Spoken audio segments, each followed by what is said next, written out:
wanted to show that the engine runs, it drives, and it's really healthy. Just got both intake manifold gaskets repaired because it had a bad vacuum leak.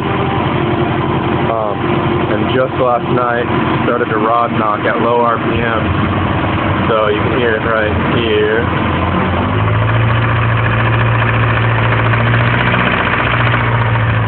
That's only at about 1500 RPM.